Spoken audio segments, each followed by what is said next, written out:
ጽድቅ መስራት እንኳን ባይሆንልኝ እግዚአብሔር እንዳይሰደብ ብለን እንኳን መልካም መሆን አለብን በእውነቱ ማለት ነው። እግዚአብሔር እንዳይሰደብ የእኛን ተውት፣ እኛ ባንድን እንኳን ፈጣሪን እንኳን እኮ ለእግዚአብሔር ለትልቅ ሰው ተብሎ እኮ ጥሩ ስራ ይሰራል። እንዴት ከገሌ መሃል እንዲህን እናገራለሁ አታፍርም እንዴ ይባላል እኮ። እግዚአብሔርን ፊታችን አስቀምጠን እግዚአብሔር እጅ ላይ ሆነን በእግዚአብሔር መሰረት ላይ ቁመን እግዚአብሔርን ጣራ አድርገን በእግዚአብሔር መሃል ሆነን በእግዚአብሔር ፊት ሆነን እንዲሆነን እግዚአብሔርን እናሰድባለን ብለን ከክፋት አለመመለሳችን ምን አይነት ይቅርታ ይደረግልናል? እግዚአብሔርን መፍራት አቅቶን እግዚአብሔርን ያሰደብነው እኛ አይደለንም ወይ? ያስደፈርን እኛ አይደለንም ወይ? ቤተክርስቲያንን ያስደፈርን እኛ አይደለንም? ምን አድርገን በሉኝ? ክፉ በመሆናችን ኃጢአታችን ከነሱ ከአሕዛብ ጋር እግዚአብሔርን ከማያመልኩ ሰዎች ጋር እኩል በመሆኑ ሰው ምን ማለት እንደሆነ ብናውቅ ኑሮ እውነት በማይረባ ልክስክስ ነገር ታስረን እንኖር ነበር? ሰው እስኪ ምንድን ነው ብላችሁ እስኪ ጠይቁ። እኔ እኮ ሰው ነኝ ብላችሁ አስባችሁ? እኔ ጅብ አይደለሁም፣ እኔ ውሻ አይደለሁም፣ እኔ አይጥ አይደለሁም አትሉም እንዴ? ያገኘውን የሚበላ እኮ አይጥ ነው። ዝም ብሎ ሳይመርጥ የሚበላ ጊዜም ሰዓትም የማይመርጥ። እኛ ውሻ አይደለም፣ እኛ እባቦች አይደለም፣ እኛ ነምር አይደለም፣ እኛ ጭልፊት አይደለም አትሉም? ከላይ ሆኖ የሚነጥቃል ይሄ ጭልፊት፣ ከላይ ሆኖ መንጠቅ። እንደዚህ ያለ ሁሉ ነፃ መሆን የምንችለው ውሻነታችንን መልካም ስናደርገው ነው። ጋኔን የምንጨነቀው የባሰ ኃጢአት ለማሰራት ከጥቂት ኃጢአት ይጠብቃል ሰይጣን። ነፍስ ማስገደል ከፈለገ ሌላ ነገር ያደርጋል፣ ሌላውን ኃጢአት ያስተዋል። የምትክድለት ከሆነ አንተን በጫት ማደንዘዝ በሱስ ማደንዘዝ ለምን ይፈልጋል? ሰው ራሱን ከተቆረጠ በኋላ ቀይ ካባ እንደርብለት ቢጫ ካባ እንደርብለት ይባላል። አንገቱን ተቆርጦ የለም ራሱ እኮ የለም። ራሱ እኮ ክርስቶስ ነው። ክርስቶስን አጥቶ ሰው ሱስ ባይኖርበት ባይሰክር ንግግሩ ጥሩ ቢሆን ባይሰርቅ ክርስቶስን ከካደ በኋላ ምግባር ምን ይሰራለታል? ያለ መሰረት የሚቆም ቤት እንደሌለ ማለት ነው።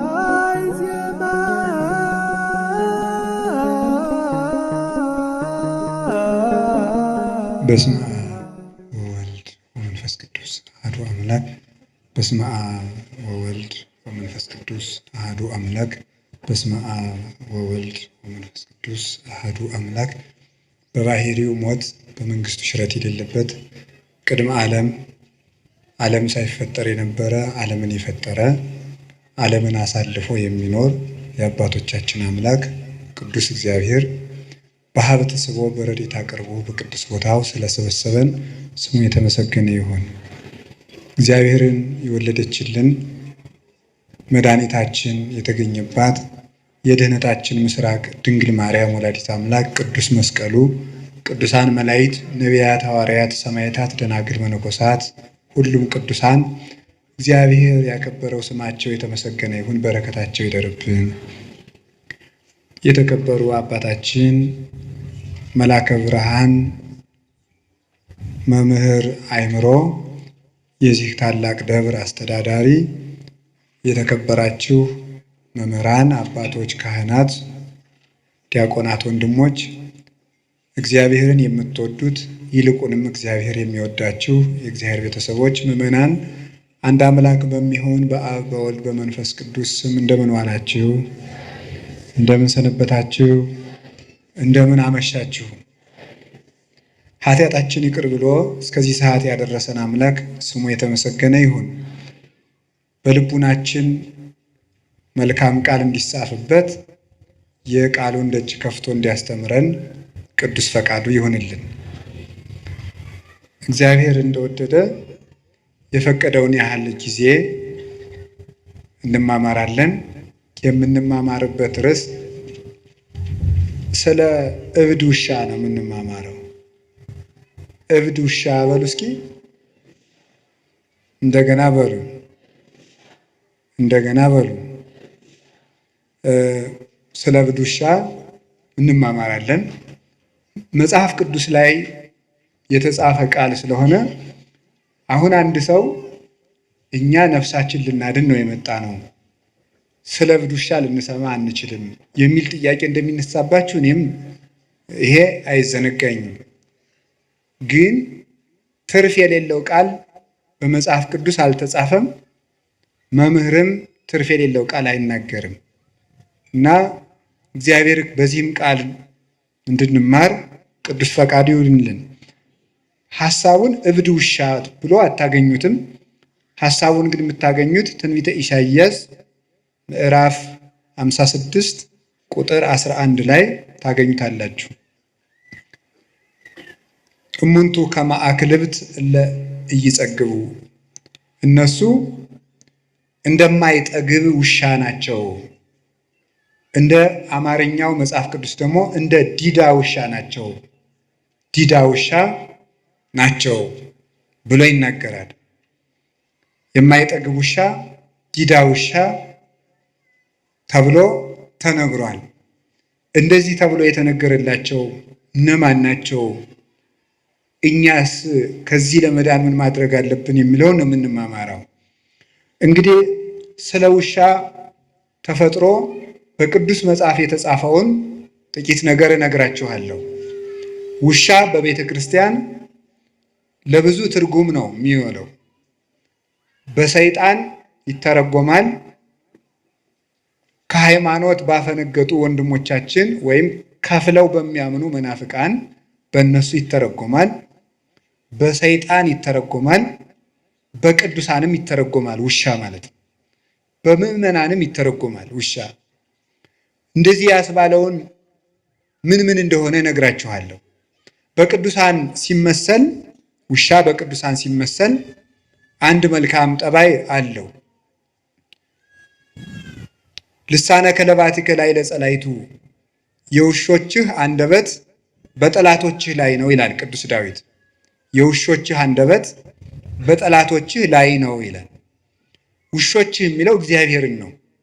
እግዚአብሔር ውሻ አለው እንዲህ ብሎ ሰው ያስባል። በእርግጥ የፈጠራቸው ውሾች ሁሉ የእግዚአብሔር ናቸው። እግዚአብሔር ከፍጥረት ወገን አክብሮ ያልፈጠረው የለም። ሁሉም ለተፈጠረበት ዓላማ መልካም ነው። አንዱ ግን ያንዱን ጠባይ ሲወስደው ግን መልካም አይደለም። ውሻ በራሱ ተፈጥሮና በራሱ ዓለም መልካም ፍጡር ነው። ሰው ግን የውሻን ጠባይ ሲወስደው ደግሞ ልክ አይደለም። ለምሳሌነት የሚሆነውን መልካሙን ግን እንወስደዋለን። የውሻ መልካም ጠባዩ ጌታውን ያውቃል፣ የጌታውን ቤተሰቦች ያውቃል፣ ንቁ ሆኖ ቤት ይጠብቃል፣ በመዓዛ የመለየት ጸጋ አለው። ውሻ ጠላትም አያስገባም። አዲስ አበባ ያሉት ውሾች ግን ለዚህ ምሳሌ አይመቹም። ጅላጅል ናቸው። ምንም ወዳጅም ጠላትም አይለዩም። የአዲስ አበባ ውሻ ዝም ብሎ ለጅልነት የተሰበሰበ ነው እና እነዚህ ውሾች እነማን ናቸው ሲባል ቅዱሳን አባቶቻችን ነው። ውሾች የተባሉ በቅዱስ ዳዊት አነጋገር ሙሴና አሮን ናቸው። ውሻ የጌታውን ቤት ታምኖ እንደሚጠብቅ እነሱም የጌታቸው የእግዚአብሔርን ቤት ሳይመቻቸው የጠበቁ ናቸው። ውሻ ሰው ባረፈበት ሰዓት፣ በማይመች ሰዓት በሌሊት ጦር ይወረወርበታል፣ ድንጋይ ይወረወርበታል፣ ሌላም ነገር ይደረግበታል። በዚያ ሰዓት ግን ለሰዎች ቤዛ ሆኖ መከራ እየተቀበለ ሲጮህ ቤት ሲጠብቅ ለሰዎች እረፍት ሰጥቶ ያድራል።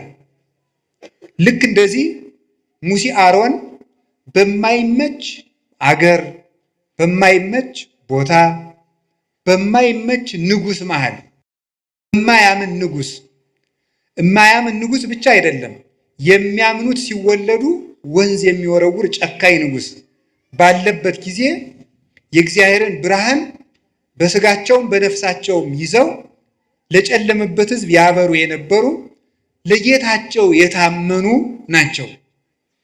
በማያምንና የንጉሥ ከባድነቱ አለማመኑ ብቻ አይደለም፣ እንዳያምኑ እንቅፋት ሲሆን ደግሞ ሌላ ችግር ነው።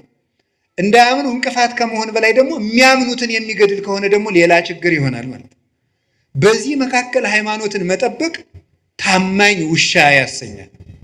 ውሻ መጀመሪያ ሲጮህ ለራሱ እየፈራ ነው የሚጮኸው። ታውቃላችሁ ይሄንን? ውሻ እኮ ቤት ለመጠበቅ ብሎ ጮህ አያውቅም። ውሻ የሚጮኸው ፈርቶ ነው የሚጮኸው። ለራሱ መጮህ ይጀምርና ለራሱ የጮኸው ለቤት ይሆናል። ቅዱሳን መጀመሪያ ተጋድሎ ሲጀምሩ ለራሳቸው ነው የሚጋደሉት። ወዮልኝ ለኔ ወዮልኝ ለኔ ነፍሴ በእግዚአብሔር ፊት ስትቆሚ ምን ትመልሻለሽ? ቅድመ መኮንነ ጽድቅ እያፍሮ ለባይል በይንተ ብኢሉ ባለጸጋውን ስለ ባለጸጋነቱ የማያፍር ድሃውን ድሃ ነህ ብሎ አይፈርድለትም፣ መልካም ከሰራ ብቻ ይፈርድለታልና። በዚያ ዳኛ ፊት በቆምሽ ጊዜ ምን ትመልሽለታለሽ እያሉ መጀመሪያ ለራሳቸው ይጋደላሉ።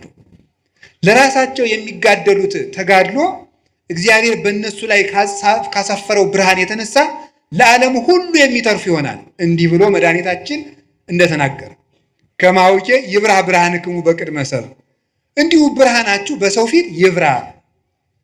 ወያቱ ማይቶተ ከመ አንብርዋ ታሕተ ከፈር፣ ብርሃንን ወይም መቅረዝን ከታች እንቅብ ሊደፉባት አያበሯትም።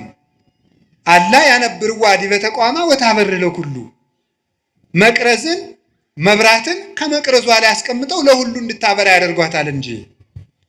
እንዲሁ ክርስቲያኖችን ቅዱሳንን እግዚአብሔር በራሳቸው ክብር ብቻ ሰውሮ አያስቀራቸውም። እንዲገለጡ ብርሃናቸው ለሰው እንዲተርፍ ያደርጋቸዋል። ለነሱ ከበራላቸው በኋላ በእግዚአብሔር ብርሃን ከታተሙና በዚህ ከተቀደሱ በኋላ ለሌላው ይተርፋሉ እና ተራቡም ተጠሙም፣ ተናቁም ተከበሩም፣ ተደመጡም አልተደመጡም የጌታቸውን ቤት የሚያገለግሉ ቅዱሳን ታማኝ ውሾች ይባላሉ። በማይሰማ ሕዝብ ማለት አሁን እኮ ተመልከቱ፣ ንጉሱ ከሃዲ ሕዝቡም ከሃዲ ሲሆን ችግር ነው። አሮንና ሙሴ ታማኝ ውሾች ያሰኛቸው ከዚህ የተነሳ ነው። ንጉሱ ከሃዲ፣ እስራኤልም ከሃዲ ናቸው። ወደ ፈርዖን እንዳይሄዱ ሕዝብ ይዘው ወጥተዋል። ደግሞ የእግዚአብሔር ሆኖ የፈርዖን አይኮንም። ሕዝቡ ደግሞ የባስ ዱባ ብንበላ የሚሻለንን ከነበርንበት ሀገር አወጣችሁ በረሃብ ስበልታችሁ ልንቀሩ ነው ብሎ አንገተ ደንዳና የሆነ ጨካኝ ሕዝብ ነው። እንዲያውም አባታችን ርዕሰ ነቢያት ሙሴ አንድ ቀን እንዲህ ብሏል፣ ይሄንን ሕዝብ በውኑን የፈጠርኩትን? ተው እግዚአብሔር ሆይ ተው፣ ሕዝቡን አትቅሰፍ። ሰው ራሱ አንተን ያመሃል አለ። ያመሃል ይሄ ሕዝብ ጣዖት እያመለከ ስታስቸገረኝ ላጠፋው ነው ቢል እግዚአብሔር ተው አንተን ያመሃል። እግዚአብሔር እንዳይታማ የሚቆረቆር ነበረ ሙሴ። ከዚያ ምን ብሎ ነው የሚቆረቆርለት?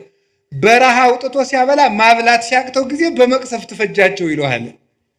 ስለዚህ መመገብ የማይችል ፈጣሪ ብለው ያሟል፣ ተው አትፍጃቸው ብሎ ለአምልኮቱ ተቆርቁሮ ድንጋይ ይዘው ሊወግሩት ለሚመኙ ሕዝብ ለነሱ ለእግዚአብሔር አምልኮት ይቀና ነበረ።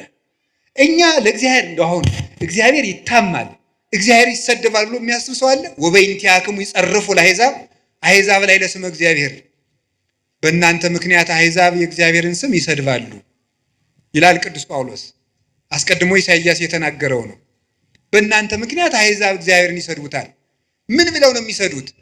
አሕዛብ በክርስቲያን ምክንያት እግዚአብሔር ይሰድባሉ። ምን ብለው ነው የሚሰድቡት? ክርስቲያኖች ኃጢአት የሚሰሩ ለምንድን ነው ተብሎ ሲጠየቅ አምላካቸው ኃጢአት የሚወድ ስለሆነ ይሆናላ ብለው ነው የሚሰዱት ማለት ነው። አምላካቸው ኃጢአት ስለሚወድ ነው ኃጢአት የሚሰሩ ብለው በዚህ ምክንያት እግዚአብሔር ይሰደባል። እግዚአብሔር እንዳይሰደብ ብለው በእውነቱ ማለት ነው። ጽድቅ መስራት እንኳን ባይሆንልኝ እግዚአብሔር እንዳይሰደብ ብለን እንኳን መልካም መሆን አለብን በእውነቱ ማለት ነው። እግዚአብሔር እንዳይሰደብ የእኛን ተውት፣ እኛ ባንድን እንኳን ፈጣሪን እንኳን እኮ ለእግዚአብሔር ለትልቅ ሰው ተብሎ እኮ ጥሩ ስራ ይሰራል። እንዴት ከገሌ መሃል እንዲህ ይህን እናገራለሁ አታፍርም እንዴ ይባላል እኮ። እግዚአብሔርን ፊታችን አስቀምጠን እግዚአብሔር እጅ ላይ ሆነን በእግዚአብሔር መሰረት ላይ ቁመን እግዚአብሔርን ጣራ አድርገን በእግዚአብሔር መሃል ሆነን በእግዚአብሔር ፊት ሆነን እንዲሆነን እግዚአብሔርን እናሰድባለን ብለን ከክፋት አለመመለሳችን ምን አይነት ይቅርታ ይደረግልናል? እግዚአብሔርን መፍራት አቅቶን እግዚአብሔርን ያሰደብነው እኛ አይደለንም ወይ? ያስደፈርን እኛ አይደለንም ወይ? ቤተክርስቲያንን ያስደፈርን እኛ አይደለንም ወይ? ምን አድርገን በሉኝ? ክፉ በመሆናችን ኃጢአታችን ከነሱ ከአሕዛብ ጋር እግዚአብሔርን ከማያመልኩ ሰዎች ጋር እኩል በመሆኑ እና ሳይመቸው ክርስቲያን የሚሆን እርሱ ታማኝ ውሻ ይባላል። ጌታውን የሚለይ እንጀራ የጣለለትን የሚለይ የጌታውን ቤተሰቦች የሚለይ እሱ ውሻ ይባላል። ታማኝ ውሻ፣ ቤተሰቡን ሁሉ የሚያውቅ።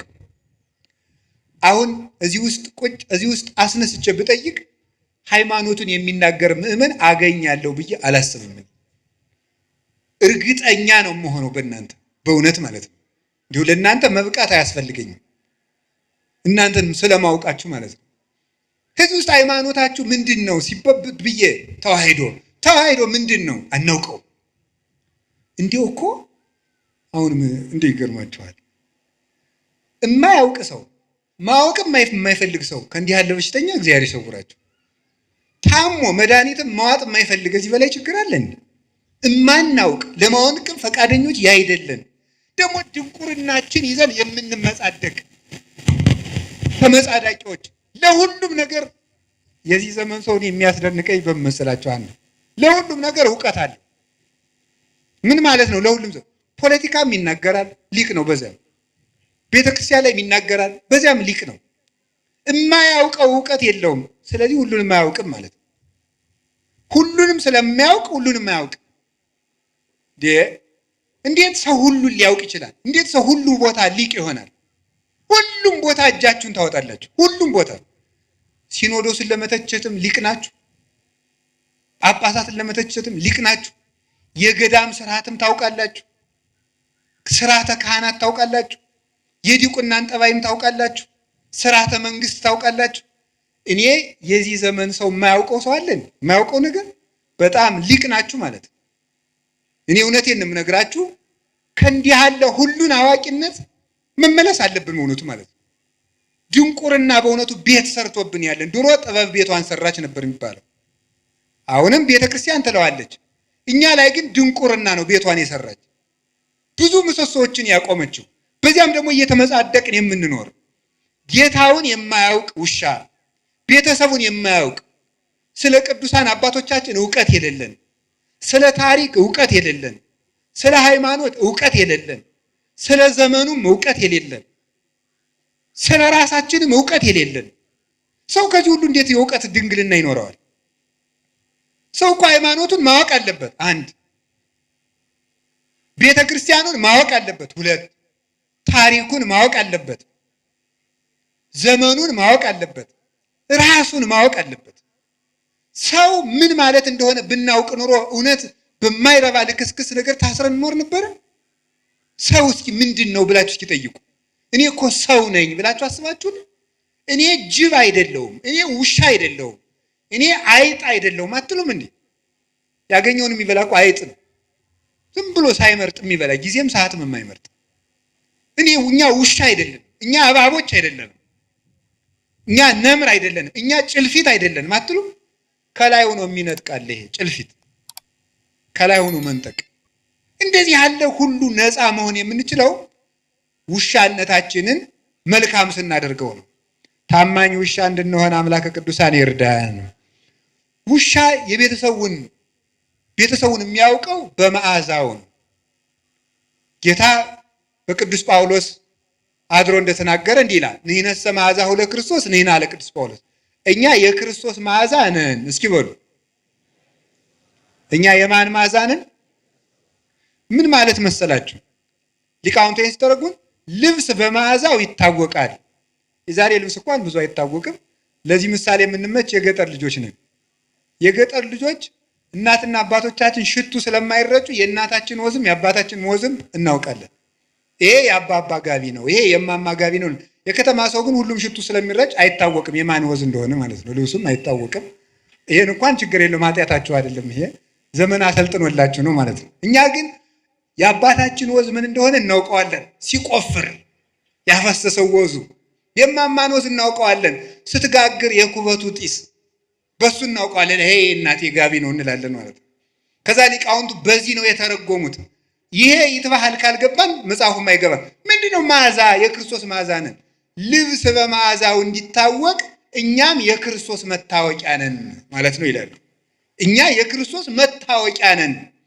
ሰዎች ክርስቶስን የሚያውቁት እኛን አይተው ነው ማለት ነው። እኛን አይተው ክርስቶስን ያውቁታል። በሞቴ የማን መታወቂያ ናችሁ እናንተ? ኧረ በሞቴ ተው፣ አርፋችሁ ቁጭ በሉ። ደፋሮች ናችሁ እናንተ። የክርስቶስ ትላላችሁ። አሁን እናንተ የክርስቶስ መታወቂያ ናችሁ። በዘፈናችሁ ነው የክርስቶስ መታወቂያ የምትሆኑት። በግርግራችሁ በተሳዳቢነታችሁ ነው የክርስቶስ የምትሆኑት። በእንቅልፋምነታችሁ በሆዳምነታችሁ ነው። ዛሬ ሰውዬ ሊሳደብ ነው የመጣ። እኔ ብትሉ ምን ጨነቀኝ? ነፍሳችሁ ትዳን እንጂ። ስለዚህ የማን መታወቂያ ነኝ? ሰው እኔን አይቶ ማንን የሚያየው? እኔን አይቶ ጋኔንን ነው የሚያይ? ክርስቶስን። በውሸታችን የማን መታወቂያ ነው? ያጋንንት። ውሸት የጋኔን ነው። በነገረ ሰሪነታችን የማን መታወቂያ ነው? ያጋንንት። መለያየትን የሚሰራ ጋኔን ነው። በነፍሰ ገዳይነታችን የማን መታወቂያ ነው? የጋኔን። እስመም ትካት ቀታሌ ነፍሰ ሰብ ውእቱ። ሐሰትን አመንጭቱ። ዛሬ እኮ ሰት ምንድን ነው? የከተማ ሰው ኃጢአትን ሲያቻችል ምንድን ነው የሚለው? ኖርማል ነው የሚለው አይደለም። ኃጢአትን በደንብ ሊሰራ ሲፈልግ ኖርማል ነው የሚለው ማለት ነው። አረ ኖርማል አይደለም። እንዴት ኃጢአት ኖርማል ይሆናል? ውሸታውን ኖርማል ነው አይደለም? ለእናንተ ውሸት ኖርማል ነው። አሁን ሰው መዋሸት እዚህ ጫፍ ላይ ደርሻለሁ ይላል። ገና ስንት ኪሎ ሜትር ተቀምጦ ማለት እንዴት ውሸትን ትለምዳል? እግዚአብሔር እውነት ነው በሉ እስኪ በሉ። ጨምሩ። ሐሰት የማን ነው? የሰይጣን በሉ እንጂ። የሚዋሽ ሰው የማን መታወቂያ ነው?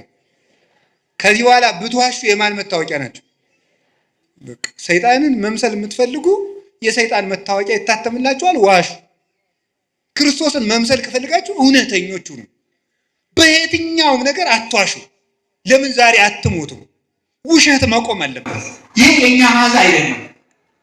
ሁለንተናችሁ፣ አነጋገራችን፣ አመጋገባችን፣ አረማመዳችን፣ አለባበሳችን ማንን ያሳያል ነው? እንዲሁ በሞቴ ወንዶችም ሴቶችም ዝም ብላችሁ አባ ቄስ ይሄ ልብስ ኃጢአት ነው ጽድቅ ነው የሚለው ተው ዝም ብላችሁ። ይሄ ልብስ የማን መታወቂያ ነው ነው ማለት። አሁን ሴት ሱሪ ብትለብስ ኃጢአት ነው ጽድቅ ነው ከማለት ይልቅ ሴት ሱሪ ስትለብስ ማን ነው የምታሳየን ነው? ክርስቶስን ነው የምታሳየን? ድንግል ማርያምን ነው የምታሳየን ነው? ማን ነው የምታሳየን? እውነት ይሄ ነገር ክርስቶስን ያሳያል ወይ ብላችሁ አስቡና ያሳያል ካላችሁ ልበሱት። ህሊናችሁ ተፈጥሮ አያስተምራችሁም? ምን አለ ቅዱስ ጳውሎስ? ተፈጥሮ አያስተምራችሁም? ምን በተፈጥሮ አትማሩም ወይ? ማን ምን መልበስ እንዳለባችሁ እንዴ ሱሪ አትልበስ የሚል ምን መጽሐፍ ቅዱስ አለ? ኦሪት ዘዳግም ያለውም እኮ ወንድ የሴትን ሴት የወንድን አይልበስ ነው የሚል እንጂ ሱሪ የወንድ ነው የሚል ግን የለም ይላል። ተመልከቱ። ለክፋትማ ለከይሰ ጠቢባን ሙንቱ ለተንኮል ይራቀቃሉ አለ ኢሳይያስ። ለተንኮል ሊቅ ናቸው አለ በእውነቱ ማለት ነው። ግን ተፈጥሮ አያስተምራችሁም ወይ? ስለዚህ ስትናገሩ ስትሳደቡ ቆይ ኋላ እመጣበታለሁ። የማን ማዛ ናችሁ? ንግግራችሁ ማንን ነው የሚገልጠው? የባለ ትዳሮች ትዳር እውነት ክርስቶስን ነው የሚያሳየው ወይ? የካህናት ክህነት፣ የዲያቆናት ዲቁና ማንን ነው የሚያሳየው? ክርስቶስን ለማሳየት ነው ወይ የምናስቀድሰው? ክርስቶስን ለማሳየት ነው ወይ የምንቀድሰው? የምትማረው የምትኖሩት ማን ልታሳዩ ነው? ዘራችሁን ልታሳዩ ነው? ከጀርባችሁ ያለውን ሰው ልታሳዩን ነው? ክርስቶስን ልናሳይ የተፈጠርን ሰዎች ነን። ሰዎች እኛን አይተው እግዚአብሔርን ማየት አለባቸው። በእኛ አውሬነት መታየት የለበትም። በእኛ ሰይጣንነት መታየት የለበትም። እንዲህ ያለውን ነገር እንድናሳይ አምላከ ቅዱሳን ይርዳን። መጣላት ማንን ነው የሚያሳየው? የማን መታወቂያ ነው? በሉ ተነሱ። ምን አላችሁኝ? ጌታችን መድኃኒታችን ኢየሱስ ክርስቶስ ለቅዱሳን ሐዋርያት እንዲህ አላቸው፣ በዚህ የእኔ ደቀ መዛሙርት እንደሆናችሁ ሰዎች ያውቋችኋል አላቸው። በምንድን ነው? ጌታ እንግዲህ ሐዋርያት እንዲህ ብሏቸዋል፣ ሙት ታነሳላችሁ፣ ድዊ ትፈውሳላችሁ፣ አጋንንት ታወጣላችሁ፣ ለምጽ ታነጻላችሁ፣ ዓለምን ታጠምቃላችሁ፣ በ12 ወንበር ተቀምጣችሁ ትፈርዳላችሁ። በቃ እናንተ በዓለም ላይ የከበራችሁ ናችሁ፣ የምድር ጨው ናችሁ፣ የምድር ብርሃን ናችሁ ብሏቸዋል። በዚህ የክርስቶስ መሆናቸው ይታወቃል አይደለም? ዝም ብትሉ ደግሞ ጥሩ ነው አይደለም ያላቸው። በዚህ የኔ መሆናችሁ ይታወቃል አላቸው። እምከመ ተፋቀርክሙ በባይናቲክሙ ወበዝንቱ ያአምሩክሙ ሰብ ከመ አርዳኢ አንትሙ። እርስ በርሳችሁ ስትፋቀሩ ሰዎች የኔ እንደሆናችሁ በዚህ ያውቋችኋል። የክርስቶስ የመሆን መታወቂያው አለ። ይሄንን ይዞ ቅዱስ ዮሐንስ አፈወርቅ ሙት ማንሳት አይደለም መዋደድ ነው እንጂ ይላል። ሙት ማንሳት የክርስቶስ የመሆን ምልክት አይደለም። አጋንንትም ቢሆን በምታት ሙት ያስነሳሉ። አጋንንትም ቢሆን ይፈውሳሉ እኮ። እንዴት አጋንንት ይፈውሳሉ? አጋንንት ሲፈውሱ ምን ማለት መሰላችሁ? ከአንድ ሰውዬ ላይ ጋኔን ካደረበት ከፈዋሹ ላይ ጋኔን አለ በሉ። ከተፈዋሹ ላይ ደግሞ ጋኔን ካለበት ይሄኛው ጋኔን ሰውን ጨርሶ ያ ጋኔን ለማድረግ እዛ ላይ ያለው ጋኔን ይወጣል። ይቆይና ከዛ በሌላ ቀን መለስ ይል አሁን ልውጣና ሌላ ሰው ጨምሬ ላሳስት ብሎ ወጥቶ ለቀቅ አድርጎት ይቆያል። አይዋ አስለቀቀው ተብሎ እዚያ በኋላ ይነገርለታል ማለት ነው። ጋኔን ምን ጨነቀው? የባሰ ኃጢአት ለማሰራት ከጥቂት ኃጢአት ይጠብቃል ሰይጣን። ነፍስ ማስገደል ከፈለገ ሌላ ነገር ያደርጋል። ሌላውን ኃጢአት ያስተዋል። የምትክድለት ከሆነ አንተን በጫት ማደንዘዝ፣ በሱስ ማደንዘዝ ለምን ይፈልጋል? ሰው ራሱን ከተቆረጠ በኋላ ቀይ ካባ እንደርብለት፣ ቢጫ ካባ እንደርብለት ይባላል። አንገቱን ተቆርጦ የለም ራሱ እኮ የለም።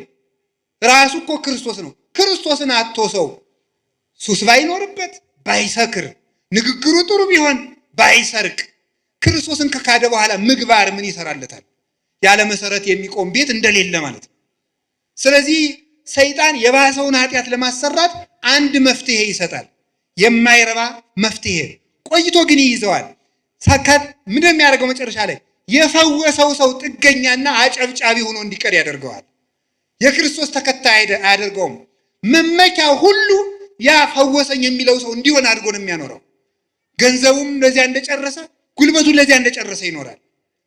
ስለዚህ የእግዚአብሔር ቤተሰቦች የማን መታወቂያ? እኛ የምንታወቀው ድውይ በመፈወሳችን የክርስቶስ መሆናችን አይታወቅም። ጋኔን ያደረባቸው ድውይ ይፈውሳሉ። ጋኔን ያደረባቸው ጋኔን ያወጣሉ። ታዲያ ምንድነው መታወቂያችን? ፍቅር። ስለዚህ ሊቃውንት ምን አሉ? ፍቅር ሙት ከማንሳት ይበልጣል። እስኪ ወደ ሁላችሁም በሉ እንጂ ፍቅር ሙት ከማንሳት ይበልጣል። ፍቅር ያለው ሰው የጸና ሃይማኖት ካለው ሰውም ይበልጣል። እንዲህ ብሎ እንደተናገረ ቅዱስ ጳውሎስ ወመቤ ሃይማኖት እስከ አፈልስ አድባረ ወተፋቅሮ አልቤ ከንቶ ኮንኩ ዋልቦ ዘረባይኩ። ተራራ የሚያፈልስ እምነት ቢኖረኝ ፍቅር ከሌለኝ ከንቱ ነኝ። አየህ፣ ከጸና ሃይማኖት ይልቅ ፍቅር ይበልጣል። ሃይማኖት ኑሮ ፍቅር ከሌለ በሃይማኖቱ አትድንበትም። ፍቅር ከሰማዕትነትም ይበልጣል። ወመኒ ወሀብኩ ኩሎ ስጋዬ ለእሳት እሳት። ተመልከቱ፣ ስጋዬን እንኳን ለእሳት መቃጠል አሳልፌ ብሰጥ ፍቅር ከሌለኝ ምንም የምጠቀመው ነገር የለኝም። ወመኒ ወሀብኩ ኩሎ ንዋዬ ለምጽዋት፣ ገንዘቤን ሁሉ ለምጽዋት ብሰጥ ፍቅር ከሌለኝ ከንቱ ነኝ። ኮንኩ ከመከበሮ ዘይዘበት ወከመብርት ዘይነቁ፣ እንደሚንሿሿ ጸናጽል እንደሚመታ ከበሮ። የዚህ ትርጉም ገብቷቸው ያውቃል? እኔ ከበሮ ያሳዝነኛል። አያሳዝናችሁም? ሌሊቱን ሙሉ ሲለፋ አድሮ በማይሌት እኛ ወደ ዝክር ስንሄድ እሱ እዚያው ተጋድሞ ይቀራል። ይሄው ነው የከበሮ ልፋት የሚባለው ማለት።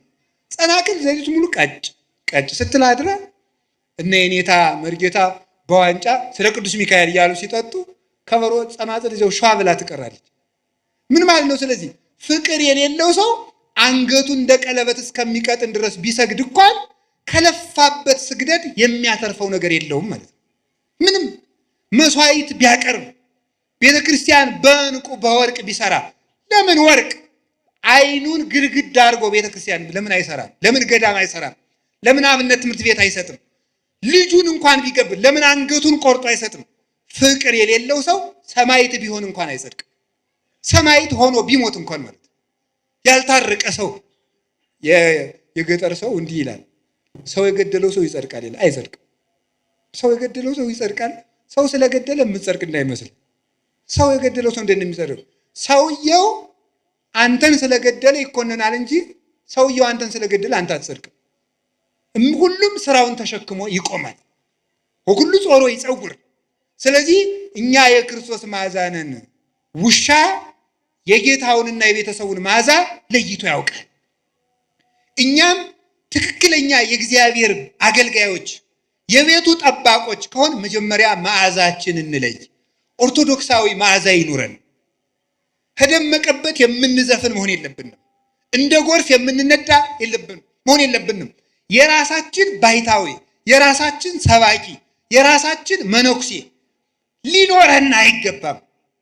የቤተ ክርስቲያን ሰባኪ፣ የቤተ ክርስቲያን ባይታዊ፣ የቤተ ክርስቲያን መነኩሴ የቤተ ክርስቲያን እረኛ ነው እንጂ የግል ደጋፊ የምንሆነው ሰው ሊኖረን አይገባም። ግለሰብ የምንከተል መሆን የለብንም። መዓዛችሁን ለዩ። እውነቴን እኮ ነው። እኔ አሁን አላችሁ የላችሁ? አሁን እኔ በጣም በጣም በጣም በጣም አዝናለሁ። እንግዲህ የሚከፋችሁ ሰዎች ስለመኖራችሁ ማዝናለሁ። ለምሳሌ እንዲህ ይባላል፣ መምህራችን ባይታዊ ገሌ በዚህ ቀን እዚህ ቤተክርስቲያን ፈውስ ይሰጣሉ ይባላል። ይሄ የማን መዓዛ ነው? ይሄ የክርስቶስ ነው? ይሄ የተክለ ሃይማኖት ነው? ይሄ አቡነ ገብረ መንፈስ ቅዱስ ነው? አይደለም። የአጋንንት መዓዛ ነው ይሄ። ማንኛው ጻድቅ ነው እንደዚህ ያደረገ? የበረሃው ኮከብ አባታችን ቡሩክ ገብረ መንፈስ ቅዱስ ድዊ ሲፈውሱ ቆይተው ሰው ሲያውቅባቸው ወጥተው ወደ ሌላኛው ጫካ ነው የሄዱት። አንድ ሰውዬ ገብረ መንፈስ ቅዱስ እዚህ ያሉ ሲባል ሰምቶ መጣ። የታመመ ሰው ይዞ መጣ። ለጥቂት አሁን ይሄዱ አሉት አለው። ከዚህ በኋላ እኔ ምን ላድርግ እሳቸው ያድኑኛል ብዬ ነው የመጣለው። ምን አደርጋለሁ? ሂደው አለ። ትዝ ሲለው ትዝ አለኝ፣ እዚህ አካባቢ እሳቸው ተቀምጦ ነበር፣ እዚህ ላይ አስተኛው ይድንልሃል። ሲያስተኛው ዳነለት ማለት። አባታችን አቡነ ተክለ ሃይማኖት ከነ አባ በጸሎተ ሚካኤል ጋር ሳሉ ድውይ እሳት የፈጀው ሰው አረጀን እሳት በላይ ሲል ለተክለ ሃይማኖት አሳየው ሲሉት ይድናል። ዝም ብሎ ወጥ ሲቆሰቁስ ይበላው ሁሉ ሚያም እንዲህ አለ። ኧረ ሾህ ጋብ አይኔ ፍንጥር እንጨት ገባ ለተክለ ሃይማኖት አሳየው እረዱ ነው ሲሉት ይድናል። ኋላ መጨረሻ ላይ ሰው መልአክ ነው ወይስ ምንድነው? መልአክ ነው ወይስ ሰው ነው ሲሏቸው ምን እንዳሉ ታውቃላችሁ? አባቴ ኃጢአቴ ታውቆብኛልና ልሂድ ያሰናብቱኛሉ አበምኔቱ። ቆይ ተክለ ሃይማኖት ጽድቃቸውን የታወቀ ኃጢአታቸው ነው። ጽድቃቸው ሲታወቅ ምን የታወቀ ነው ያሉት። እኛ ደግሞ በዚህ ዘመን እያቀድን መብቃት ጀምረናል። በቀመር መብቃት ማለት ነው። ወይ ታምርኩ እንደው ክርስትና ቀልድ ሆነ እኮ በእውነቱ ማለት ነው። እያቀድን መብቃት በቃ እያቀድን መፈወስ ጌታም እንኳን አላደረገው።